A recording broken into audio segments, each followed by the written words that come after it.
여러분 만나서 반갑습니다. 추석을 지나고 나니까 벌써 늦가을의 정취가 물씬 느껴지는 것 같습니다. 하늘도 그렇고 또 바람도 그렇고 산과 들과 또 시냇물도 이제는 완숙한 가을빛을 보여주고 있는 것을 보게 됩니다. 그것을 보면서 다시 한번 계절의 변화와 또 하나님의 이 창조 세계의 아름다움을 실감하게 되는 것 같습니다. 비록 재난의 시대이지만 이 가을을 통해서 주시는 하나님의 아름다움과 하나님의 은총을 깊이 향유할 수 있기를 바라면서 이제 리차드 포스트와 함께 떠나는 영적 성장의 길 강독 9번째 시간을 출발하도록 하겠습니다. 지난 시간까지 우리는 내면 훈련 중에 묵상 훈련과 기도 훈련에 대해서 살펴보았습니다. 오늘은 그 내면 훈련 중에 또 하나인 금식 훈련에 대해서 살펴보도록 하겠습니다. 최근에 들어서는 건강상의 이유나 혹은 다이어트 측면에서 이 금식에 대한 관심이 폭발적으로 증대되고 있는 것 같습니다. 그러나 사실 근대 시대에 들어서면서 금식은 오랜 세월 동안 교회 안에서나 밖에서 일반적으로 무시되어 왔던 것이 사실입니다. 금식에 대해서 성경이 그렇게 자주 언급하고 있고 오랜 교회 역사를 통해서 그렇게 열정적으로 추구되어 왔던 금식의 전통이 그렇게 소홀히 여김을 받게 된 원인은 무엇이었을까? 이에 대해 저자 리차드 포스터는 두 가지 이유를 제시해 주고 있습니다. 첫 번째 이유는 중세 시대의 극단적인 고행과 또 지나친 금욕적 행위에 있었다고 하는 것입니다. 중세 시대에 기독교 신앙의 내면적인 본질을 추구하는 열정이 점차적으로 쇠락하면서 외적으로 보여지는 형식이 점점 더 강조되고 중요하게 되었습니다. 영적인 능력이 없이 형식만 있는 곳에는 언제나 이 바리새적인 이 형식주의와 공적주의라는 율법이 판을 치게 되는 것입니다. 그러면서 금식은 가장 엄격한 규율의 지배를 받았고 극단적인 자기 억제와 고행으로 수행이 되게 되었습니다. 그러나 근대에 이르러서 근대 문화는 이런 극단적인 금욕주의에 대해서 강한 저항과 거부감을 보여왔던 것입니다. 또 두 번째 이유는 금식이 건강을 해친다는 오해와 인간의 모든 욕구를 만족시키는 것이 미덕이라고 보는 현대인들의 일반적인 가치 때문입니다. 그러나 수천 년 성경의 역사와 또 2000년 기독교 역사 속에서 수많은 신앙인들은 금식을 수행해 왔고 그 또 놀라운 가치를 입증해 왔습니다. 그리고 기독교에서만이 아니라 유교, 불교, 이슬람교 그리고 인도의 요가 수행자에 이르기까지 세계적인 주요 종교들은 하나같이 금식 훈련의 가치를 매우 긍정적으로 평가하고 있습니다. 고대 철학자인 플라톤, 소크라테스, 아리스토텔레스도 모두 금식을 수행했고 현대 의학의 아버지라고 불리우는 히포크라테스도 음식의 가치를 매우 긍정했습니다. 그리고 무엇보다 현대 의학은 음식에 대한 탐닉을 경고하면서 금식이 올바르게 행해진다면 건강에 매우 유익한 그 결과를 가져온다는 것을 밝히면서 근대 시대의 금식에 대해서 가졌던 편견과 오해 그리고 모든 욕구를 만족시키는 것이 미덕이라고 하는 현대인들의 가치를 다시 재고할 수 있게 해주고 있습니다. 다음으로 저자 리차드 포스터는 성경에 나오는 금식의 종류에 대해서 말하고 있습니다. 저자는 성경이 말하는 금식은 하나님과만의 관계에서 수행되는 영적인 것을 목적으로 해야 한다고 하는 점을 매우 강조하고 있습니다. 저자의 말을 인용해 보겠습니다. 성경에 의하면 금식은 영적인 목적을 위해서 음식을 절제하는 행위입니다. 정치적 목적이나 자신들의 주장을 관철시키기 위해서 하는 단식 투쟁과는 구별이 됩니다. 또한 금식은 건강을 위해서 음식을 절제하는 식이요법과도 구별이 됩니다. 이런 금식들이 잘못되었다고 하는 것은 아닙니다. 그러나 성경의 금식은 언제나 영적인 목적을 중심으로 이루어지게 되는 것입니다. 성경의 금식이 단식 투쟁이나 건강을 위한 다이어트와 어떻게 구별이 되는지를 밝혀주면서 이제 리차드 포스터는 성경 속에 등장하는 다양한 금식의 형태에 대해서 설명해 주고 있습니다. 성경에는 모든 음식은 금하지만 물은 금하지 않는 가장 일반적인 형태의 금식을 비롯해서 음식 중에 지정된 일부 특별한 음식만 금하는 부분적인 금식, 또 음식과 물 모두를 금하는 절대 금식, 또 율법에 규정된 속죄 날에 행하는 공적인 금식, 그리고 긴급한 일이 있을 때 아주 큰 위기에 직면하게 되었을 때 단체적으로나 민족적으로 행하는, 국가적으로 행하는 금식, 또는 예수님 당시 바리새인들처럼 일주일에 2번 특별한 날을 정해서 하는 정기적인 금식 등 다양한 형태의 금식들이 있습니다. 저자는 에스더처럼 음식과 물을 모두 금하는 절대 금식은 매우 예외적인 금식으로 하나님으로부터 명백한 지시를 받았을 때 해야 하는 것이며, 금식을 할 경우에도 이 절대 금식은 3일을 넘지 말 것을 강하게 이야기하고 있습니다. 그리고 성경과 기독교 역사를 통해서 단체나 국가적인 금식들이 매우 놀랍고 특별한 결과를 가져왔다는 역사적인 사례를 소개하고 있습니다. 그 사례들 중에 하나의 사례를 저자의 말을 통해서 소개해 보도록 하겠습니다. 1756년 영국의 국왕은 프랑스 침공에 위협을 받고 하루 동안 국가적인 금식과 기도를 선포했습니다. 감리교 창시자인 요한 웨슬리는 2월 6일자 일지에서 다음과 같이 기록하고 있습니다. 금식의 날은 영광스러운 날이었다. 런던의 모든 교회가 초만원을 이루었다.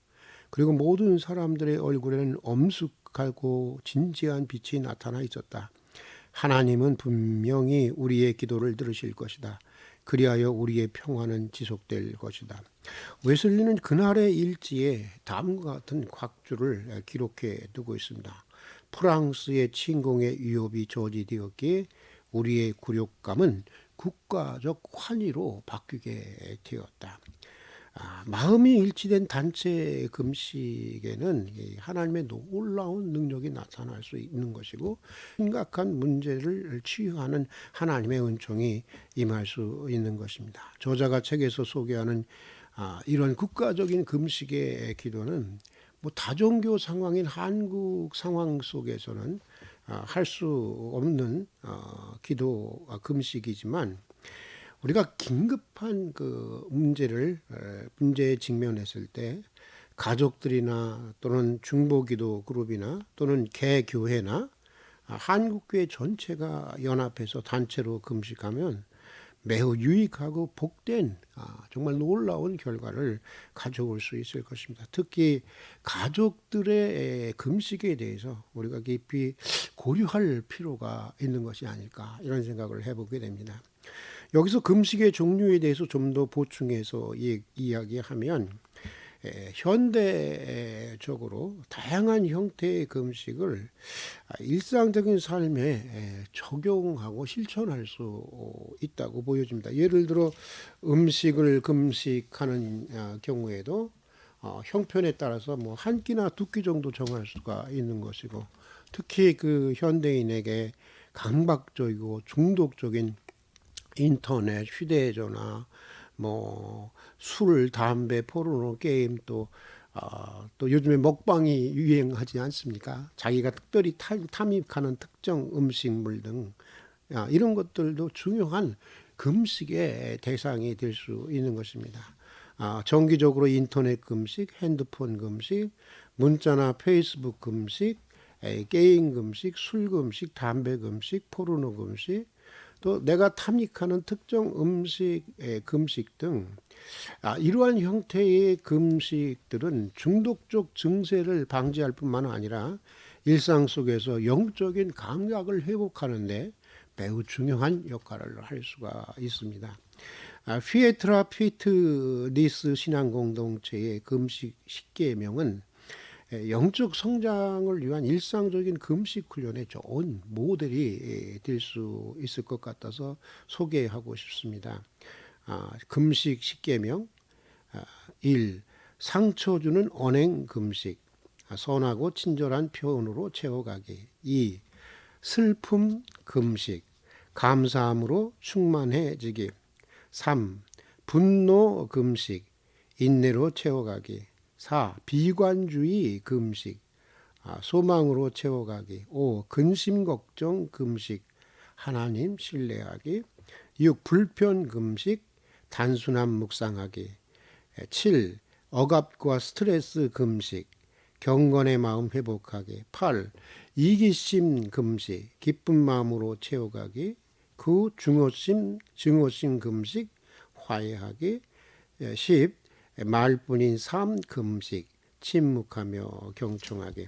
이 피에트라 피트리스 신앙 공동체의 금식 10계명은 매일의 삶 속에서 실천할 수 있는 금식이면서 실제로 음식을 절제하는 금식을 행할 때도 함께 실천하면 더욱 효과적인 영성 훈련이 될 수 있는 또 다른 형태의 금식이 아닌가, 그런 생각을 가지게 됩니다. 자, 여기서 보충적으로 성서에 등장하는 하나님이 기뻐하시는 금식에 대한 가르침을 잠시 살펴보고자 합니다. 이 성서에는 금식에 대한 대표적인 두 가지 가르침이 있습니다. 이사야 58장 1절에서 9절에 나오는 금식에 대한 가르침이 그 하나입니다. 내가 기뻐하는 금식은 흉악한 결박을 풀어주며 멍에의 줄을 끌어주고 압제당한 자를 자유하게 하며 모든 멍에를 꺾는 것이 아니냐. 또 줄인 자에게 내 양식을 나누어 주며 요리하는 빈민을 집에 들이며 헐벗은 자를 보면 입히며 또 내 고륙을 피하여 스스로 숨지 아니하는 것이 아니겠느냐. 이사야서의 이 말씀은 온전한 금식이라고 하는 것은 단순히 금식과 기도를 포함할 뿐만 아니라 구제와 사회적 차원을 함유하고 있다고 하는 것을 우리에게 보여주고 있습니다. 불의의 사슬을 끊어주는 것, 억압을 당하는 자들을 풀어주고 자유롭게 해주는 것을 하나님이 기뻐하시는 금식의 최우선 조건으로 이 이사야서는 제시하고 있습니다. 금식을 개인의 영성 훈련과 개인적인 금욕 생활의 차원에서만 이해해왔던 교회의 전통에서 금식은 불행한 이웃에 대한 구제와 더불어 사회적 차원의 정의 실현과 또 연대 의식의 실천을 필수적으로 전제하고 있다고 하는 것은 이 한국 교회와 한국 교회 그리스도인들에게 큰 도전을 주고 있는 것이 아닌가, 그런 생각이 듭니다. 성서에 나오는 금식에 대한 대표적인 말씀은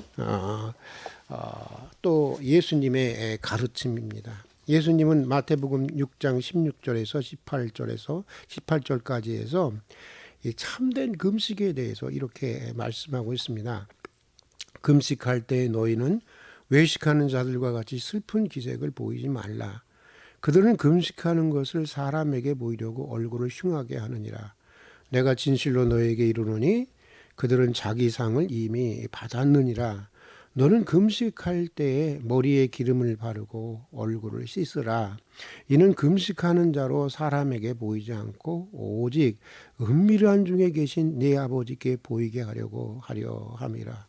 은밀한 중에 보시는 내 아버지께서 갚으시리로다. 금식은 남에게 자신의 종교적 경건성을 보이고 과시하려고 해서는 안 된다고 하는 것입니다. 금식의 온전성은 하나님과만의 관계에서 보장될 수가 있다고 하는 것입니다. 금식은 하나님과 나 사이에 지극히 사적이고 은밀한 영적인 교제여야 한다고 하는 것입니다. 하나님께 대한 간절함과 절실함이 외연화된 형태가 바로 금식 기도라고 하는 것입니다. 이것이 예수님이 이해한 참된 금식의 가르침이었습니다. 자, 성서에 나오는 금식에 대한 이해에 대해서는 이 정도를 하고 이제 금식의 목적에 대해서 알아보도록 하겠습니다. 리차드 포스터는 금식은 하나님으로 하여금 우리가 원하는 것을 하도록 하는데 목적을 두어서는 안 된다고 하는 것을 매우 강조하고 있습니다. 금식은 항상 하나님 중심적이어야 하고 하나님을 위한 것이어야 한다고 하는 것입니다. 저자의 말을 직접 인용해 보겠습니다. 하나님께서 스가랴 시대의 백성들에게 물으셨습니다. 너희가 금식하고 애통하였으나 그 금식이 나를 위하여 한 것이냐? 만약 우리의 금식이 하나님을 위한 것이 아니라면 우리는 실패한 사람들입니다. 육체적인 유익, 기도의 성공, 능력을 부여받는 일, 영적인 통찰력, 이런 것들이 하나님을 대신해서 금식의 목적이 되어서는 안 되는 것입니다. 요한 웨슬리는 이렇게 말했습니다. 먼저 눈을 오직 하나님께만 고정시킨 가운데 하나님을 위하여 금식하도록 하자. 그래서 우리의 의도가 하늘에 계시는 아버지께 영광을 돌리는 데만 있도록 하자. 이것이 축복하는 분보다 축복을 더 사랑하는 일에서 우리가 탈출할 수 있는 유일한 길이라고 하는 것입니다. 저자 리차드 포스터는 하나님을 위하여라는 금식의 그 근본적인 목적을 분명히 한 후에 금식의 2차적인 목적들에 대해서도 생각해 볼 수 있다고 합니다. 그가 말하는 2차적인 목적들은 다음과 같습니다.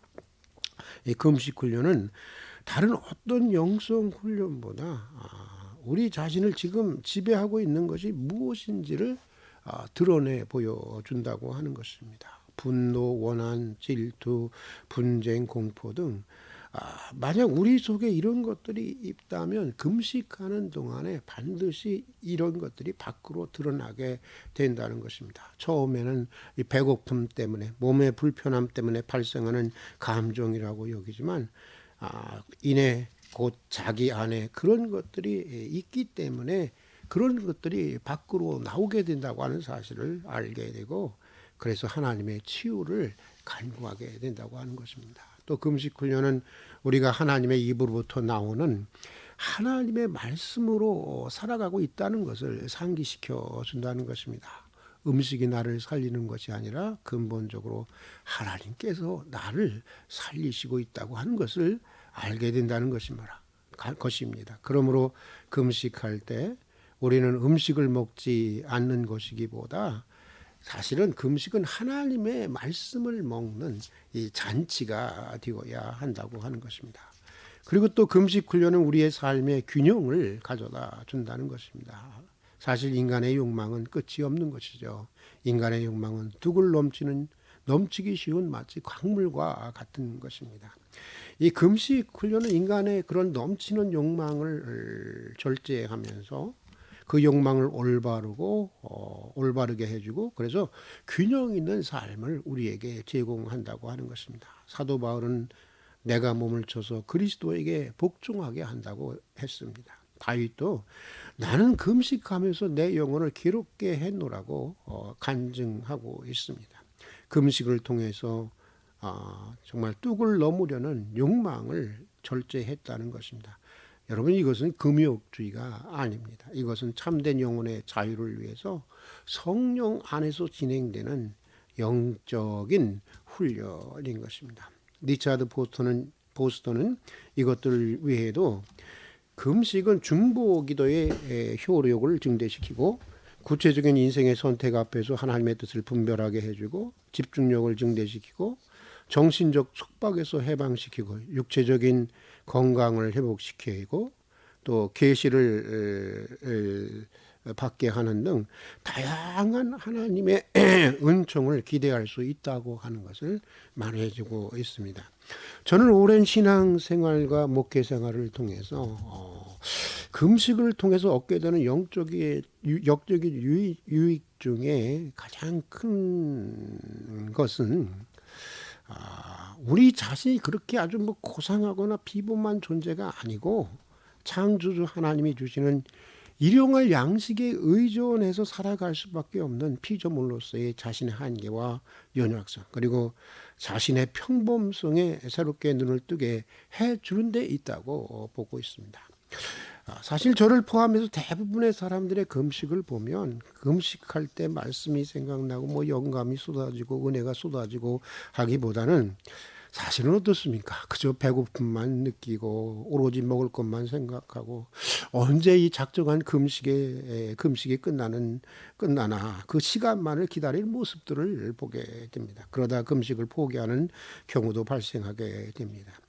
금식은 이런 과정들을 통해서 피조물로서의 자신의 한계와 연약성, 그리고 자신의 평범성을 새롭게 자각하게 해주고, 그래서 더욱 겸손하게 해주고, 그래서 더욱 하나님을 의지하게 하라는데 금식의 의미가 있는 것이 아닌가, 이런 생각이 듭니다.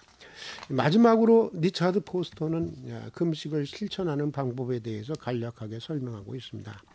모든 영성 훈련에서와 마찬가지로 금식 훈련 역시 점진적으로 성장해 가야 한다고 하는 것입니다. 처음에는 점심에서 시작해서 다음날 점심까지 2끼 정도 금식하는 것이 좋다는 것입니다. 한 주간에 한 번씩 몇 주간 실천해보고 난 다음에는 24시간 정기적인 금식을 시도해 보라는 것입니다.